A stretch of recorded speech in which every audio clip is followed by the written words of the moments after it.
Ils sont des experts statisticiens issus de pays africains, des instituts de statistiques, des institutions financières et de coopération. Ils sont à Abidjan pour la 3e réunion du groupe technique spécialisé sur le commerce extérieur, une plateforme de réflexion et de partage d'expériences sur la mise en place d'un cadre harmonisé de la collecte des statistiques du commerce extérieur en Afrique. Une occasion également pour les pays en particulier et pour la Commission de l'Union africaine en général de rappeler les actions déjà menées pour revaloriser l'activité statistique sur le continent.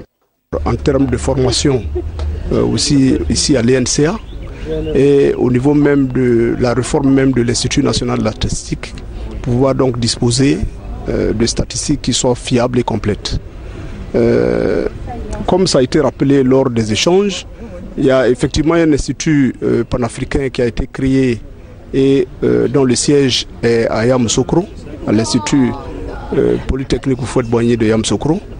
Et cette 3e session fait partie donc des différentes réunions saisonnières qui ont lieu dans le cadre de ce centre panafricain. Les actions, c'est quoi? C'est d'adopter un cadre juridique de promotion de la statistique.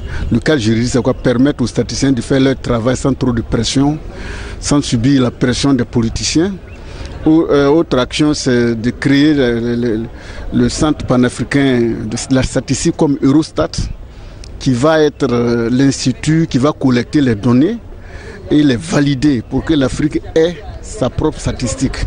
Et autre chose que l'Union africaine est en train de faire, c'est de mettre en place ces centres de formation parce que les statisticiens en Afrique n'ont pas le même niveau de formation. Il y a des chaînons manquants. C'est-à-dire le programme d'Abidjan est différent du programme de Dakar, du programme de... Donc ce centre-là va combler les défis pour que les statisticiens aient le même niveau de formation.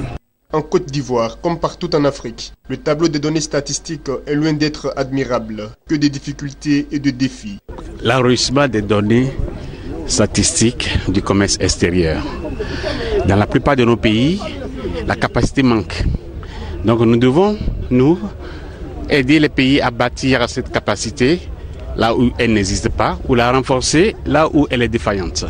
Pour bien mener donc une bonne politique publique, il faut disposer de statistiques qui soient fiables, qui soient complètes, qui épousent son temps.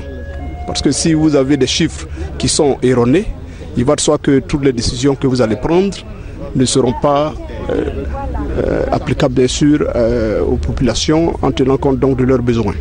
La première difficulté, c'est que les données n'existent même pas. La deuxième difficulté, lorsque les données existent, elles sont disparates, elles ne sont pas continues.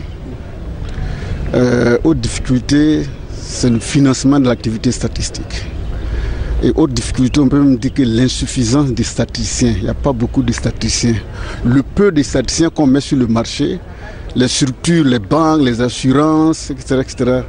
Donc il n'y en a pas suffisamment. Donc on ne peut pas développer des statistiques sans statisticiens. La statistique en tant qu'outil de planification et d'aide à la décision semble indispensable pour les pays africains, des pays qui pour la plupart aspirent au développement dans les années futures. La disponibilité de données fiables et à jour s'avère donc nécessaire.